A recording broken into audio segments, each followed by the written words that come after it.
Welcome to the Coffee with Karen podcast, a weekly chat show discussing everything from holistic health to current affairs from a mental, physical and spiritual perspective. Get your weekly cup of positivity with a sprinkling of woo-woo. Welcome to a Coffee with Karen, a cup of positivity with just a sprinkling of woo-woo. So every week my guests will share their story or the topic of conversation will be based either from a mental, a physical or a spiritual perspective. And what we tend to find is quite often most people are doing a combination of all three. So my next guest is Zoe Parsons, and we're going to be talking about, doesn't sound particularly positive. However, it does need to be discussed, and actually the end result is positive. It's what positive outcomes can come out of this when we're dealing with narcissistic and domestic abuses, right? Which is, we can't, push it under the carpet. We've got to address these things. And if there's anybody out there that is suffering, it's to let them know that they don't need to go through it alone and there is help out there for him. So, Zoe, if you could share with the listeners a little bit about yourself, what you do, and share a little bit of your story. Sure. So thanks for having me. A little bit about me. So I'm a narcissist and domestic abuse counsellor, and how I became that is I was in an abusive relationship myself, and I probably came out of that relationship about 6-7 years ago now. And what I found is when I came out of that relationship, there wasn't really much information or resources or help available. And even understanding what domestic abuse is, I mean, I'd never even heard the word narcissist before. I was just like, what? I was convinced that my relationship was just passionate, that there wasn't, it was cultural differences, it was stress, it was job related, it was work related, it was because we'd had a baby, you just kind of think of all these things. But what happened with me is, so as I said, I was in an abusive relationship, and I didn't know it was abusive because my mum said to me when I was growing up, she was like, if a man ever hits you and gives you a black eye, you must leave. And I was like, well, obviously that I couldn't understand why you would stay in that situation. But with my relationship, I didn't actually get a black eye until 6 months after I left the relationship. And yet the relationship was extremely abusive. And it started gradually, with the emotional abuse, with the gaslighting, with silent treatment, with the putting me down, with making me feel worthless, with just making me feel like I was constantly failing, until it then started, gradually the physical abuse started, where he was pinching me, restraining me, putting me in headlocks. He would, kind of just constantly grabbing me, giving me Chinese burns, pulling my hair, all of this type of stuff, until eventually he was just raping me on a daily basis. Like, he'd pin me on the floor and rape me, and he took all my money. He forced me to take out loans, which he then spent, and I just thought, I'm married, this is a committed relationship, a husband can't rape his wife, it can't be what I think it is. The police would get called occasionally because the neighbors would hear us, and the police would come, and the police would be like, oh, you need to get help, you realize that this isn't right. And I'd be like, yeah, it's not right, but it's fine, I can manage it. Until there was an instance where, by then my little girl must have been about 2.5, and we was arguing, and he was in the kitchen and I was in the bedroom, and he rushed into the bedroom, like pinned me up against the wardrobe, pinned my arms behind my back, started choking me, strangling me, and hitting me in my face. And my little girl was watching this, and I looked over to her on the bed, and I thought, he's going to kill me in front of her. And I thought, I need to do something. I can't. At that point, I thought I deserved everything that he ever did to me, but I knew she deserved better, even though I didn't feel like I deserved better. So I took about a year. I made like a plan to be a little bit safer, to get myself a little bit emotionally stronger. And then I had him removed by police. But then he spent 6 months stalking me, harassing me, hiding in my neighbor's gardens, using our daughter as a means for manipulation, until eventually he broke into my home. He battered down my door with a concrete block, attacked me, headbutted me. I ended up in hospital with 12 stitches in my face. He did get arrested and he's still in prison. He actually got sentenced to 11 and a half years for ABH, rape and harassment. So, cut a very, very long story short, that is where I was, but that's not where I am now. And, I left that relationship with external and internal scars, PTSD, nightmares, panic attacks, hypervigilance. I was on antidepressants. I had anxiety disorder. I had battered woman syndrome, like everything. I was a complete, mentally and emotionally, I was broken by it. But, you kind of start to, you have no choice. You have to move forward. You have to live, right? So I was like, what can I do? How can I start healing myself? And the first step really was just educating, and then getting the counseling, and then and I thought, you know what? I'm going to start talking about my experience. And then I thought, I want to do more. And I trained as a freedom program facilitator and some various things. I worked with some charities in the UK. And I just thought, yeah, I'm going to train. I'm going to become. So I qualified as a coach and counsellor and set up my own practice. And this is what I now do, because I was like, I can't have that horrendous experience define me and be so awful. I thought, I need to do something positive with it. Wow. I need to be able to help people. I need to be able to let people know that, domestic abuse isn't a black eye. Like I said, I didn't get one until 6 months after I was out of the relationship. But my relationship was abusive pretty much from the beginning. What an incredible story. But you're here, you've come out of it.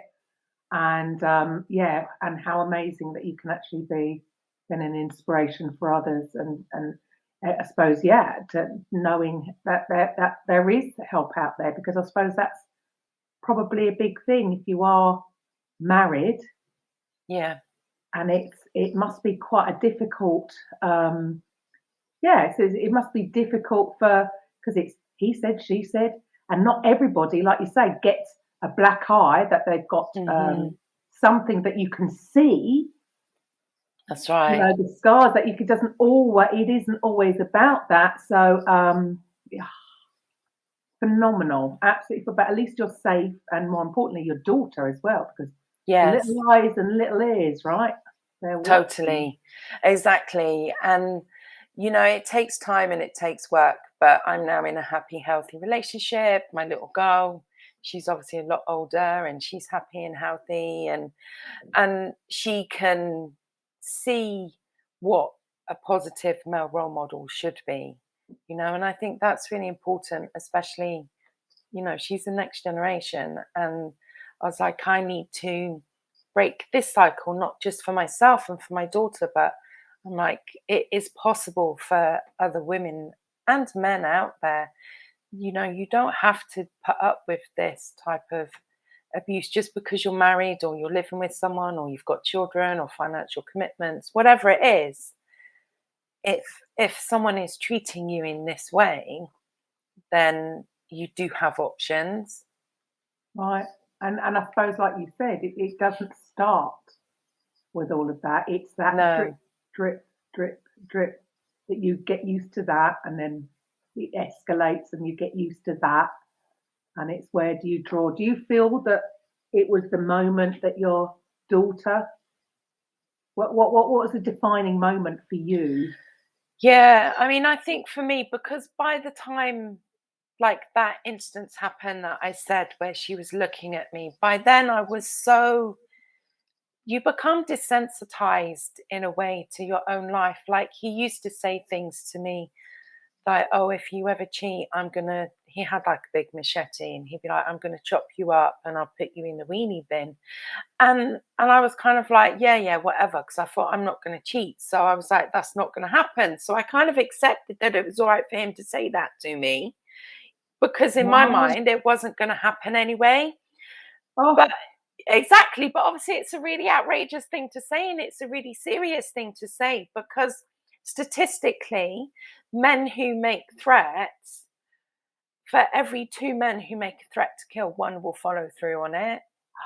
is that what the stats are? That's what the stats say. So statistically, 2.5 women a week, will get killed by their partner. And with COVID, those numbers have doubled. So it's a really, really serious thing. It's like we talk about COVID and how we're in a pandemic, but domestic abuse is a hidden epidemic going on in people's homes where they are just in fear of their life and not knowing and not understanding and not realizing the severity of what their situation is, you know?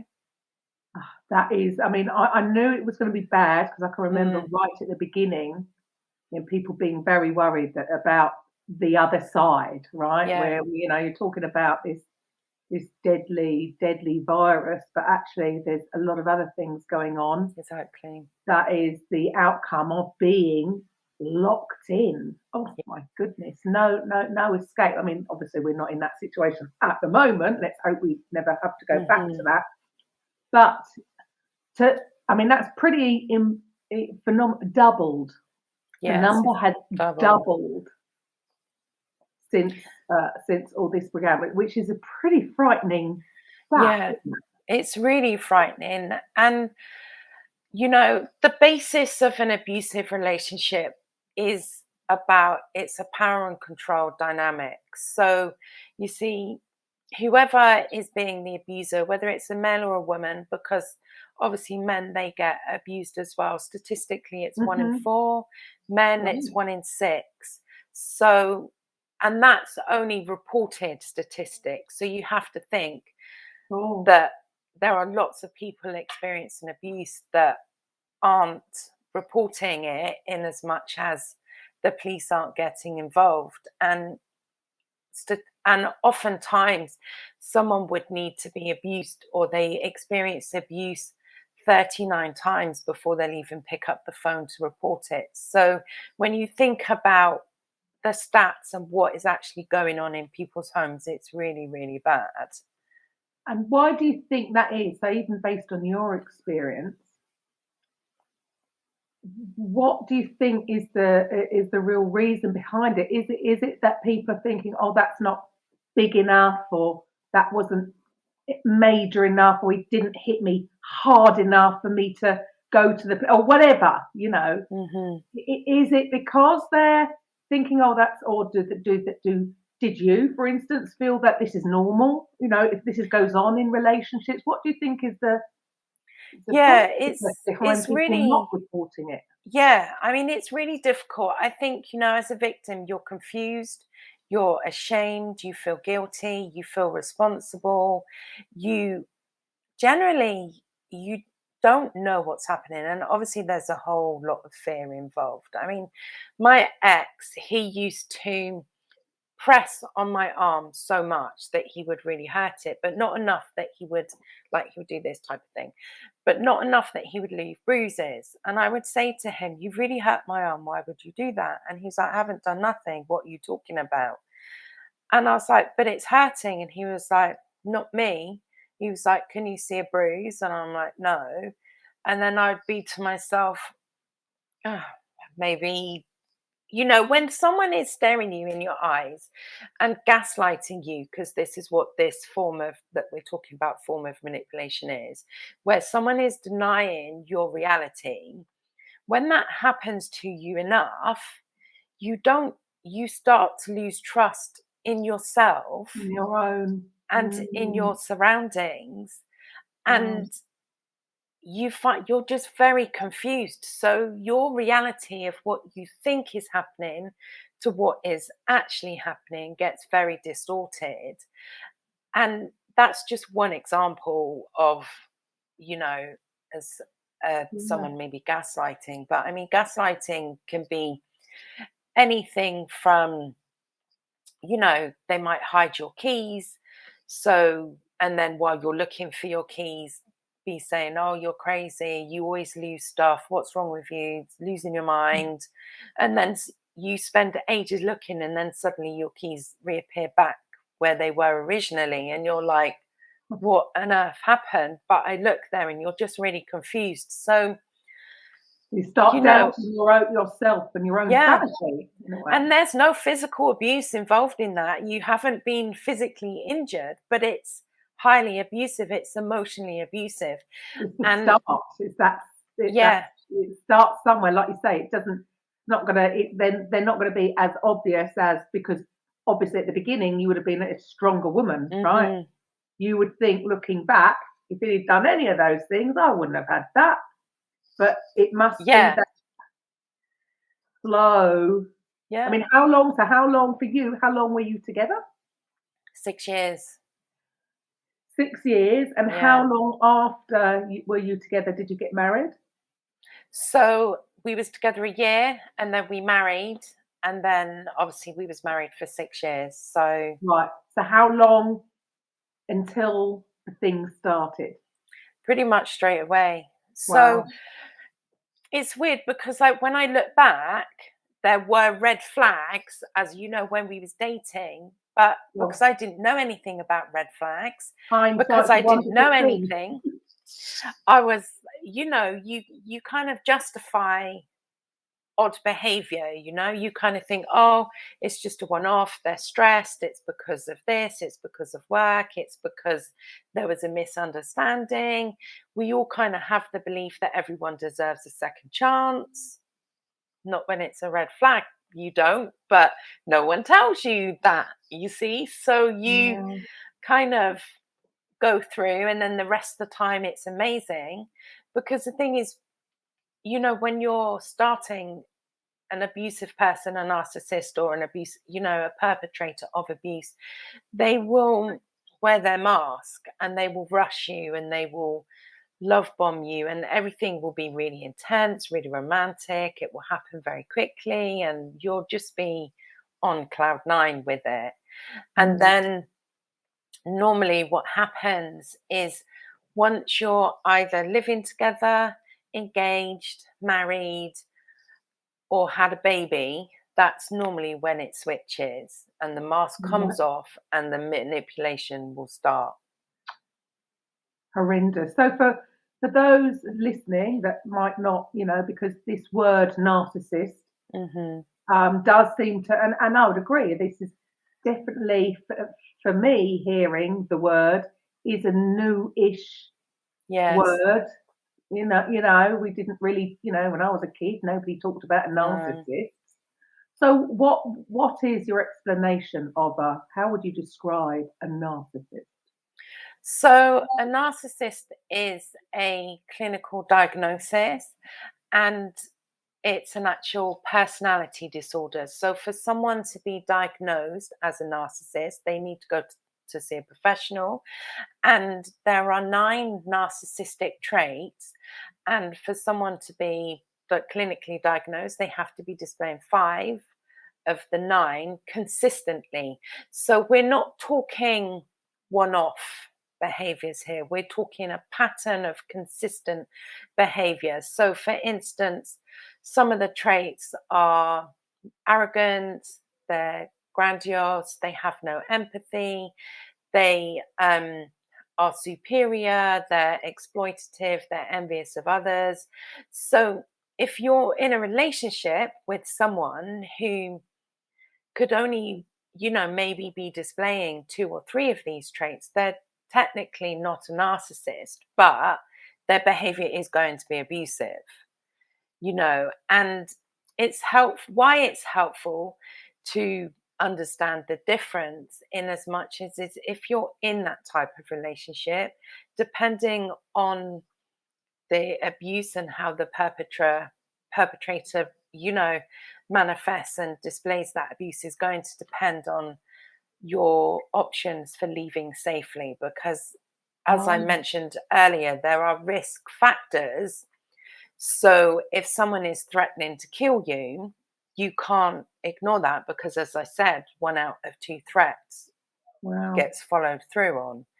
And there are indicators in behavior. So if the person you're with is very jealous, very controlling, very obsessive, uses strangulation, intimidation, threats, all of this type of stuff, your risk increases. So it is helpful to understand a certain amount, because what I didn't do was, although I prepared myself emotionally to leave, I didn't know anything about making a safe plan to leave, and informing my neighbors and setting aside money. And so I was just like, I just called the police and had him removed. But that escalated relatively quickly into something pretty bad. Right. Okay. It was after that. That's right. Saying that you actually. So are you saying then that if you had known more prior to that, you would have maybe prepped your escape, as it were? Definitely. In a different way, which very possibly would have meant that you wouldn't have been attacked. Definitely. I mean, the thing is, when you're often in these types of relationships, you get used to being monitored. So, for instance, you have to give your passwords for your social media, your phone, etc., etc. You're constantly being phoned and checked, and maybe you have to do video calls to prove that you are where you are. So when you leave the relationship and that type of behavior still continues, for someone who's left that relationship, that behavior is normal, but actually that behavior is illegal and it's stalking. And often we don't realize that there is help available, and that if you start keeping a record and a log of this and you go to the police, then obviously they can help you. There's like a service in the UK called Paladin. There's a charity and they deal specially in stalking. So if you are experiencing this type of thing after you've left the relationship, then yeah, you can get help. But often these types of behaviors are in the relationship before you leave. So you can start getting the support for yourself to help you prepare, to help you be safe, to make sure that what you're doing is going to minimize your risk. Wow. And do you feel that, so what I'm taking from what you're sharing there is, like you say, prepping to leave would be maybe informing neighbours or whatever, but would there be an issue, or I can imagine, I'm just thinking how I would possibly, because we don't know how we'd react, but for a lot of it, women could possibly say to their friends or their neighbours, make out that everything's rosy. Yes.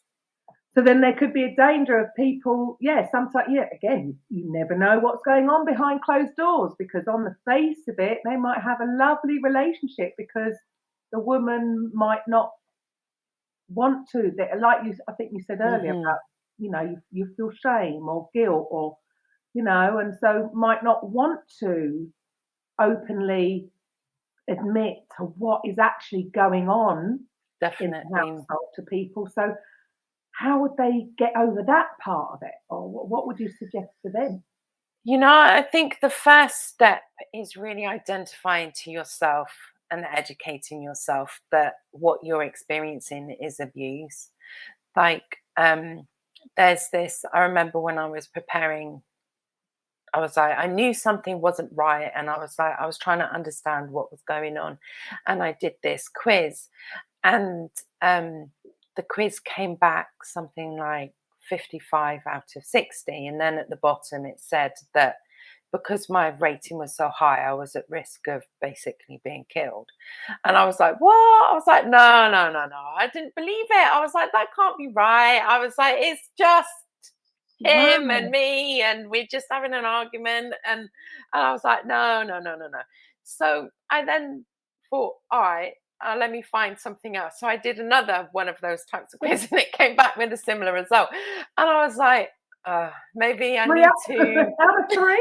look at this, right? I'm like, maybe someone's trying to tell me something that I don't know. And so I Wow. bought a book, I started reading it, I started educating myself so I could understand more of what was happening within my home, because you can't make a move, I mean, you're talking about splitting up your family, you're taking your children, maybe separating from their father or their mother, or you're changing your whole life, maybe making yourself homeless, making them homeless, whatever. Not It's a easy. huge decision, and you want to make sure that you're doing that informed. You don't want to just be thinking, oh, maybe it's just normal arguments, maybe it's because of cultural difference. Because the thing is, when we're in those types of relationships, we justify what is happening to ourselves in an effort to try and understand and just make our life not as horrendous. So for me, I was like, oh, it's because he was out of work, oh, it's because he just moved here, oh, it was because he was trying to get work, oh, it's because he didn't have friends, so oh, it's because we're different, it's because of etc etc etc. So but the reality is nothing excuses abusive behavior. And I think this is a really important thing to remember, is someone who abuses, they choose to abuse. They are aware of what they're doing. They know what they're doing. No matter how many times they say sorry, they don't mean it, and they will continue to do it. And it's not because of past trauma. It's not because they don't know. It's not because they're stressed. They don't abuse because of drugs or alcohol.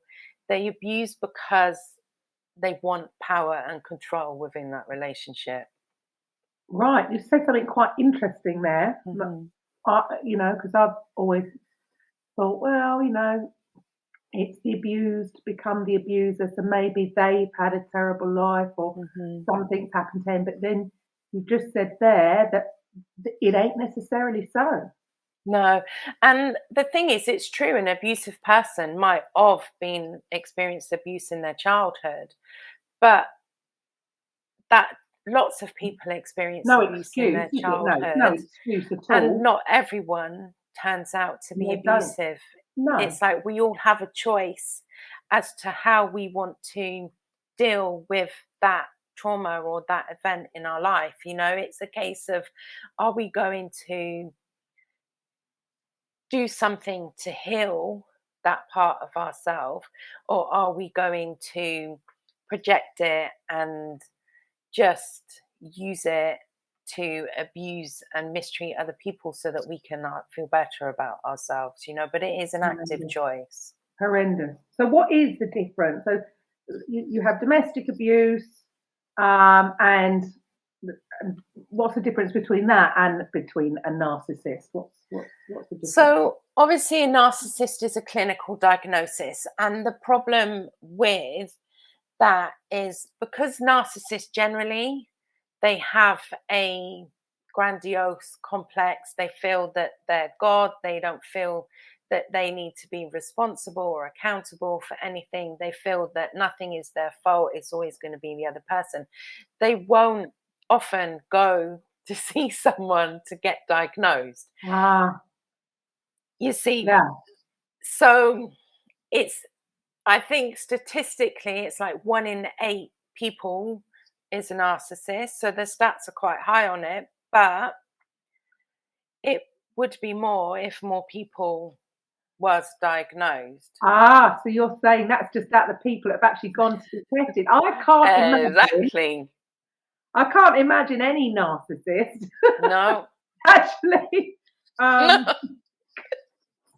going and getting tested. Where are these people that are getting tested from? Or is it from people that, they've had to be put into the system? So really, there could be a lot more That's right. now. Which, if you think about the stats I said earlier, say 1 in 4 and 1 in 6 for men, then that. So there is a difference between domestic and narcissistic abuse. So, like I said, someone who's narcissistic is 5 or more of the 9 traits, but you can be in a relationship with someone who would only be diagnosed with maybe 2, 3, 4 of the traits, and that is still going to make them abusive. It's still going to be domestic abuse within your household, perpetrated upon you.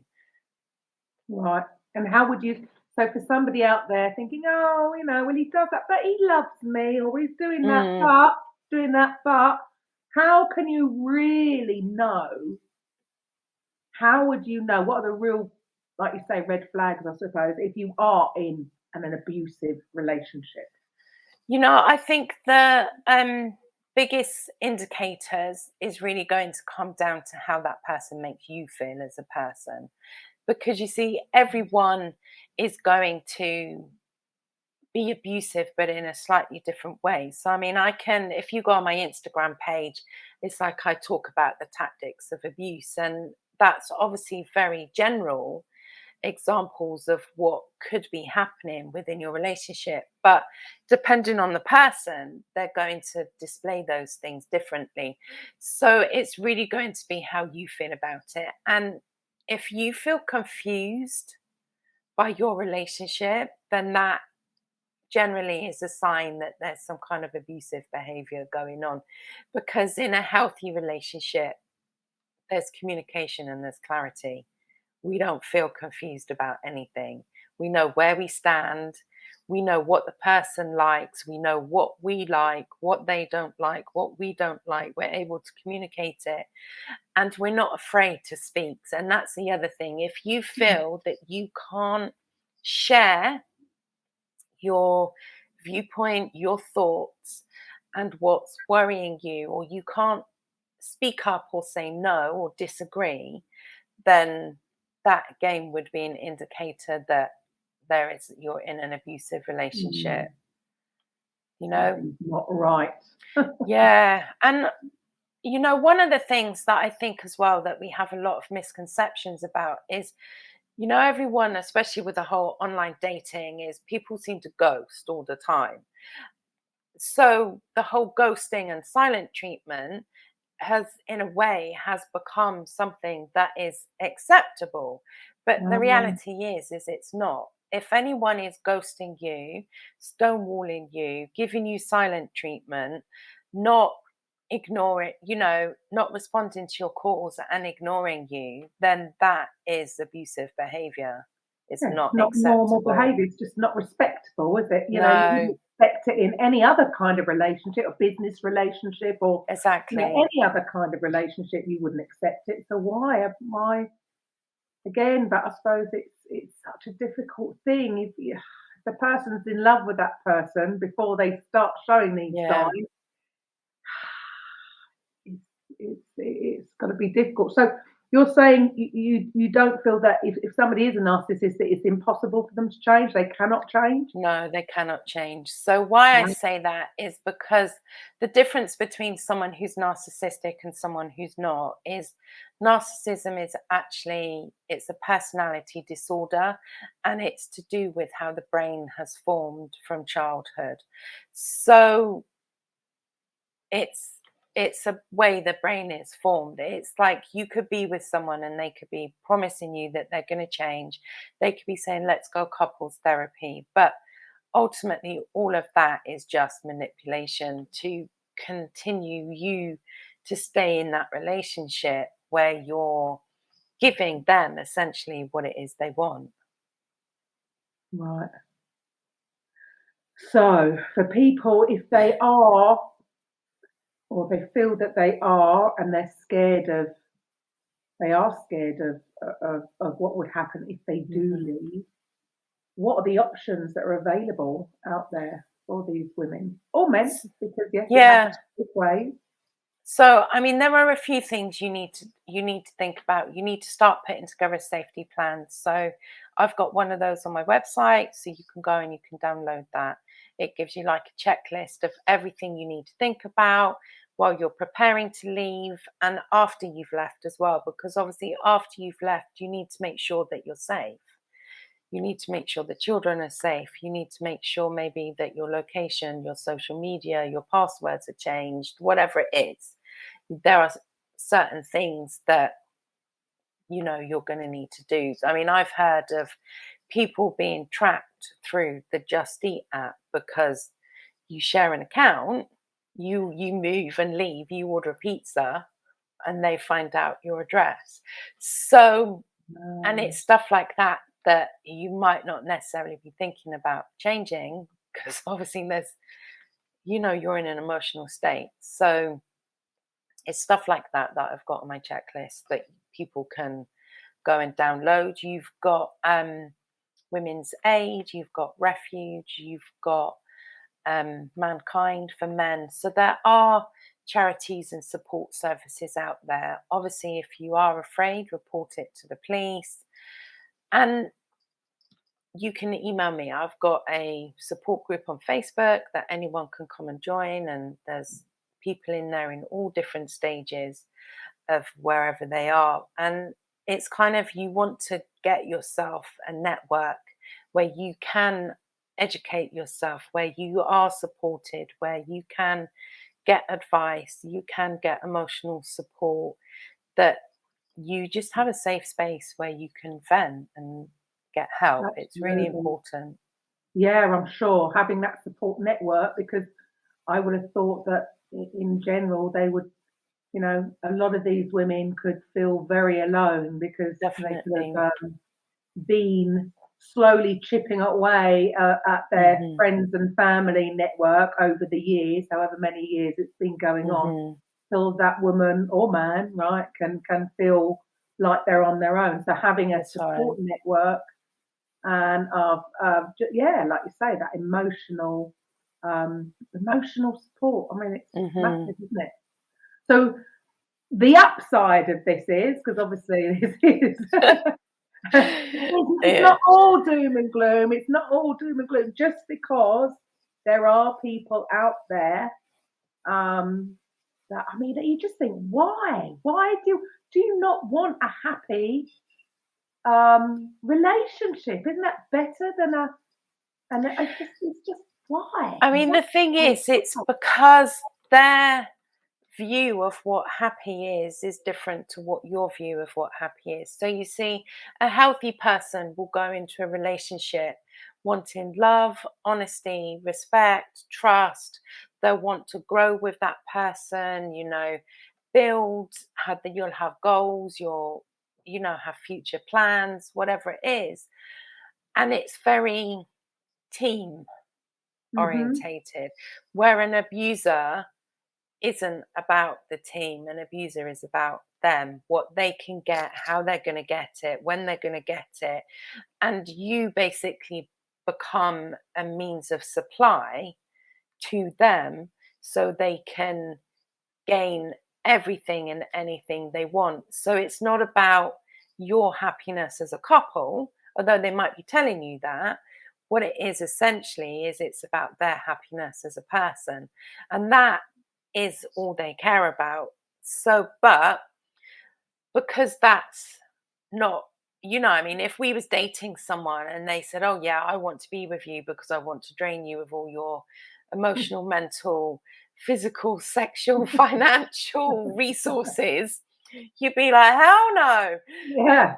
You know what I mean? Yeah. So obviously they're not going to come at you like that. It's going to be the mask is going to be on, and they're going to be very nice and charming, and they're going to get to know you, and they're going to get to know your vulnerabilities, and then they're going to mirror you, and and then you're going to think, oh, this person is like me. They have the same things. We're so aligned. We want the same future, but it's not. It's You not see, real. and that's often the hard thing to come to accept when you're in this type of relationship is, you are going to grieve, you are going to experience loss, because although they came into the relationship with deception, you didn't, Right. you see, and it can be hard to process. Right. Because they've basically fallen in love with a fake. Yeah, somebody exactly. that person never actually existed. Yeah, They're going to grieve that loss, but there is no loss because they were never that person. exactly. It's difficult, and obviously when you layer that with the fact that you love them, you're trauma bonded, you're emotionally confused by everything, it's one of the reasons why it can be so hard. It's not just a case of just leaving. No. It's much deeper. Time, energy, Yeah.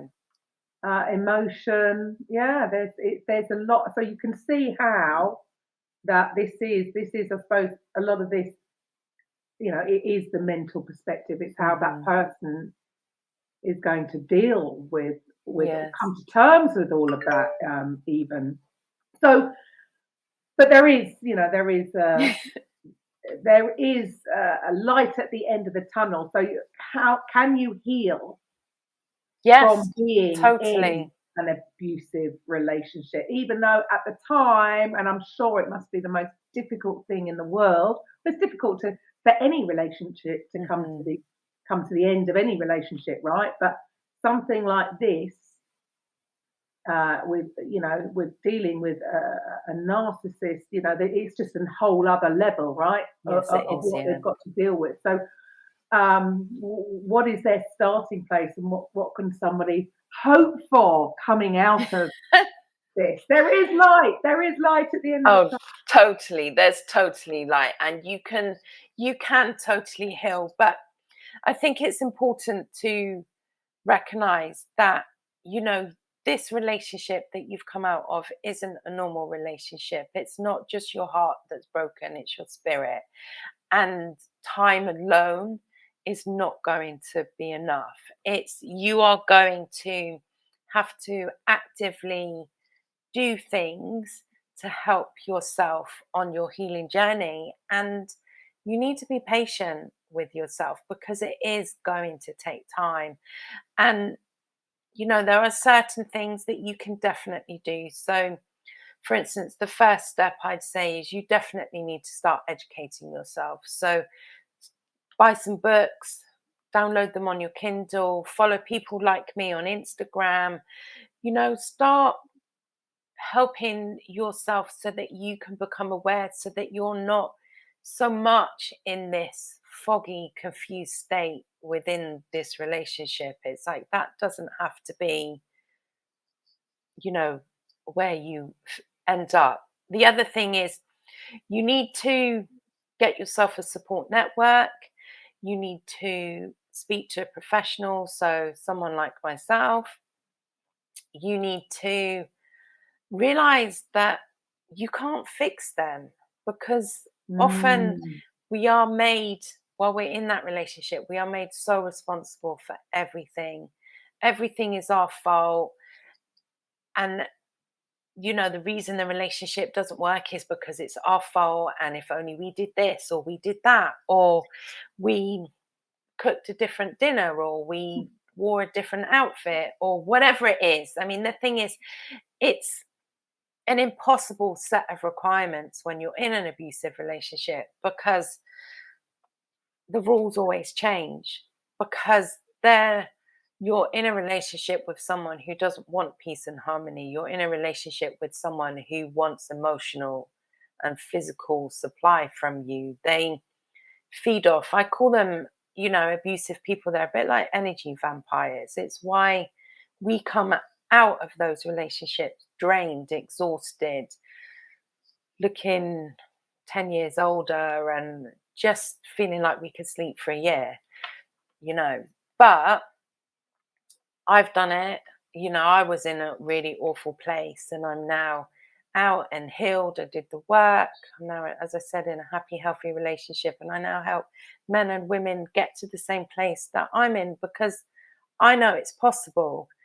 And there are hundreds. All you need to do is just go on Instagram or Facebook and you'll see many, many inspirational stories of people that have experienced these types of relationships but are now in a happy, healthy place. Thriving.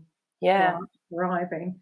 So for the listeners out there, because wherever you're watching or listening this to, there will be links to all of Zoe's either social media or website. But for those who are just listening on Mintwave, so what if they want to come and find you? What is your website first of all? So my website is www.selfloveafterabuse.com, and basically you can find me on social media. I'm on Instagram and Facebook, Twitter as Self-Love After Abuse. So Self-Love After Abuse. Yeah. And that is it. I mean, I think that's just really sums it up, I suppose, in a way, because as you say, it wouldn't have happened straight off. So it would have been a drip. Yeah. They've been sucking the life out of you for however long you've been in that abusive relationship, and it would have started slow and then built up. So yeah, you could feel like just absolutely exhausted. But again, a little bit of self-care, which I think everybody. I think not being horrible, but I think a lot of women, especially as a mother, so not just as a partner, but as a mother. It's almost like they come last. You've got to deal with everybody else first. So maybe, the first thing you need to do coming out of that is a little bit of self-care. There's nothing wrong in that, right? Yeah, totally. Yeah. I mean, I completely agree with you. And the thing is, we can show ourselves self-love and self-care in so many different ways. It's not just about a face mask or a bubble bath. It's, it's about understanding what your needs are. It's about being able to set boundaries. It's about giving yourself, even if it's 1 hour a week where you just go to the gym or you do something that you enjoy, maybe it's getting your hair done, your nails done, whatever, but it's making sure that you're doing something where you are showing yourself that you have value. Right. And that you don't feel guilty, because I think so many women do feel guilty when they are giving themselves self-care. That in some way, I mean, I'm sure that quite often the guys will go off and do what they want whenever they want, but I do think that there's a lot of women out there that just feel guilt that how dare they should be spending time doing stuff, God forbid, doing something for themselves. That's right, but you need to be emotionally topped up if you're going to be giving out. And as parents, wives, mothers, whatever, we're constantly giving out, aren't we? We're giving out of our time, our energy, our, wisdom, our emotional resource. And all of that is finite.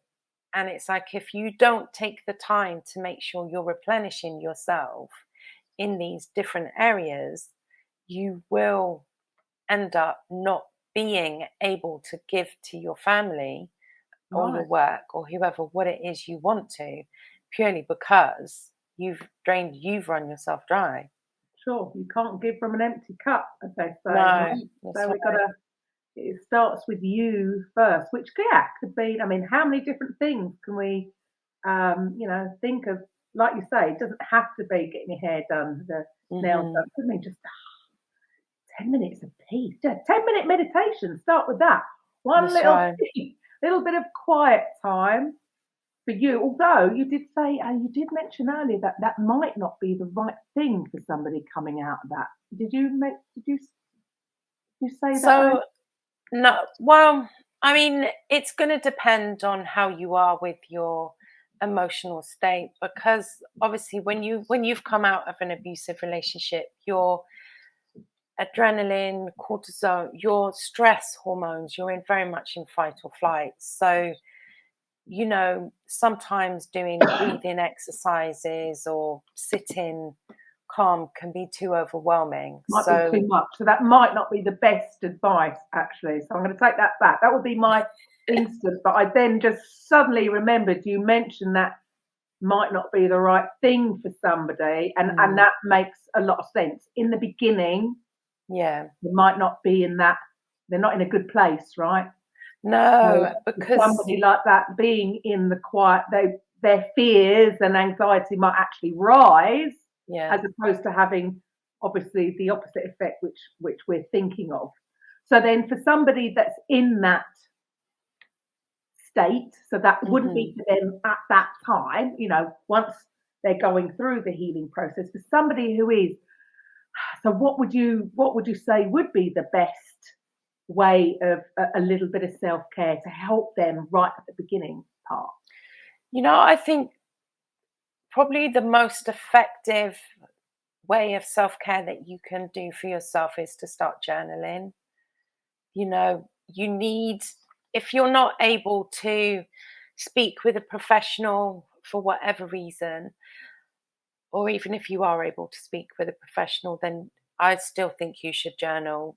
That journaling needs to be your safe space where you're able to put down how you're feeling, you're able to write about what's happened, you're able to maybe include some gratitude journaling. So at the end of the day, before you go to bed, you write down 3 things that you're grateful for. So you're at least ending the day on a positive note.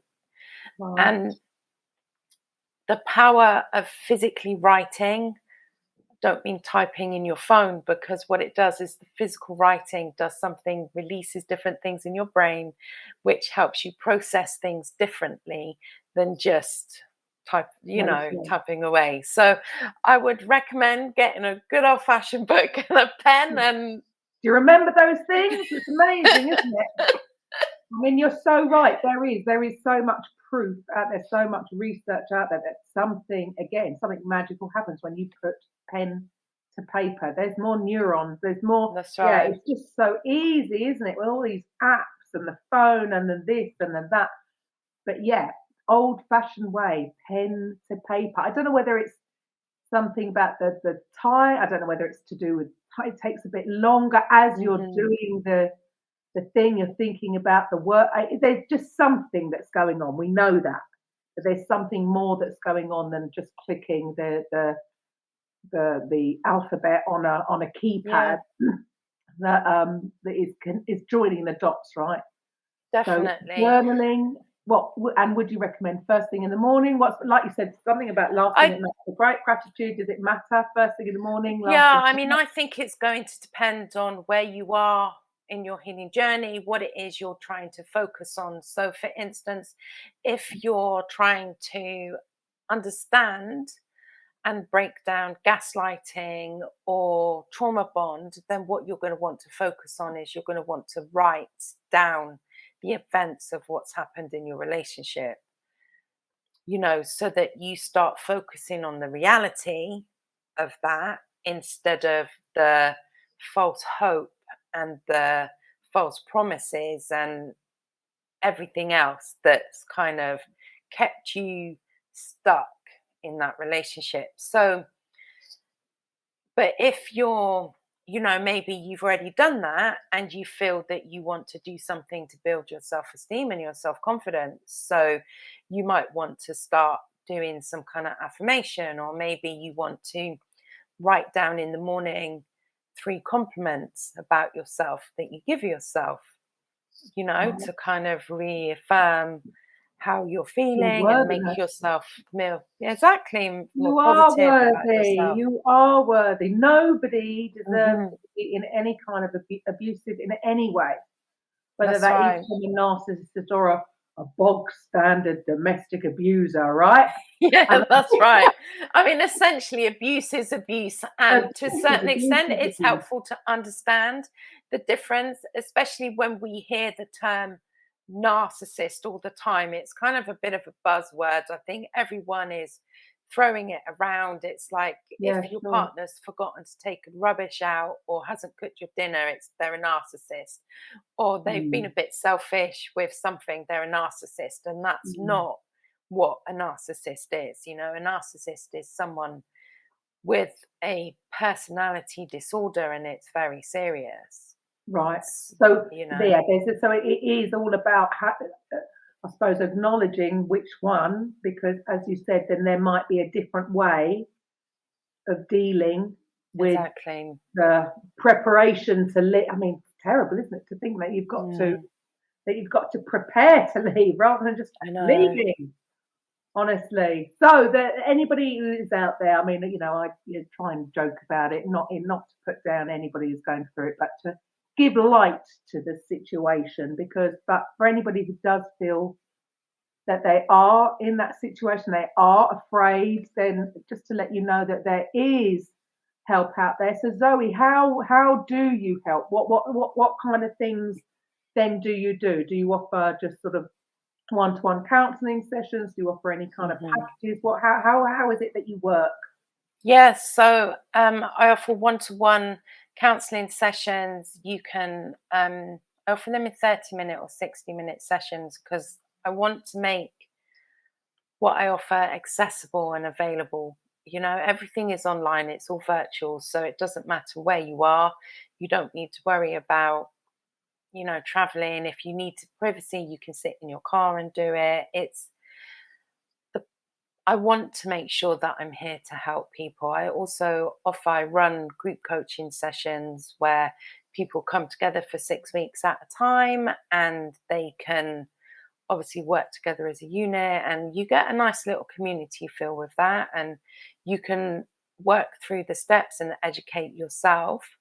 So that's always an option. And the other thing that I offer is I'm a Mackenzie friend. So in the UK, if you're representing yourself at family court because you can't afford a solicitor and you're not able to get legal aid, you can have what's called a Mackenzie friend, and that is someone who can help you with the legal paperwork and can support Oh, you throughout that whole process.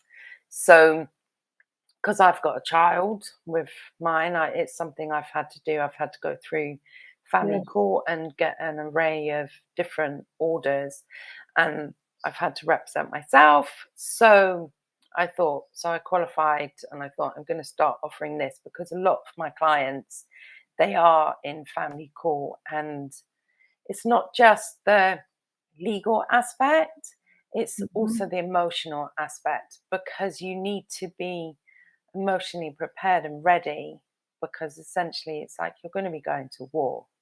Yeah, awful. So there you go. Yeah, I suppose the all this is really talking about making sure that you realizing that you don't have to do this alone. totally. So yeah, reach out. So Zoe has a support network. There are going to be other people that totally understand what you're going through. You don't have to do it alone. You're going to get loads of advice. So reach out to Zoe, whether that's on Facebook, on Insta, your website, Hmm. and yeah, get the help that you need. Get the help that you need. So well, Definitely. thank you so much for your time, Zoe. Thank I mean, you. your story is yes, quite extraordinary, and I'm so very glad that you are finally out of it and in Me too. and what a position to be in as well. It's interesting that pretty much every coach that I speak to, it's something, if you've overcome something, then Hmm. it's just going to be in you to have this desire to then go on to help others because you've been in their position. Definitely. It's very difficult for people if they haven't been to even comprehend half of that stuff, right? Hmm.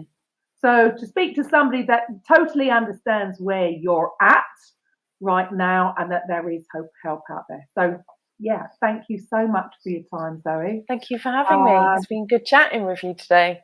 well, it's just nice to know that there is, it sounds like, oh, we're talking not talking about positive stuff, but it's real life. It's life that's going on out there, and people Hmm. do need help. So it's to let them know that there is help available. So thank you so much. For the rest of the listeners, I will be back next week with a coffee with Karen. Welcome to the Coffee with Karen podcast, a weekly chat show discussing everything from holistic health to current affairs from a mental, physical, and spiritual perspective. Get your weekly cup of positivity with a sprinkling of woo-woo.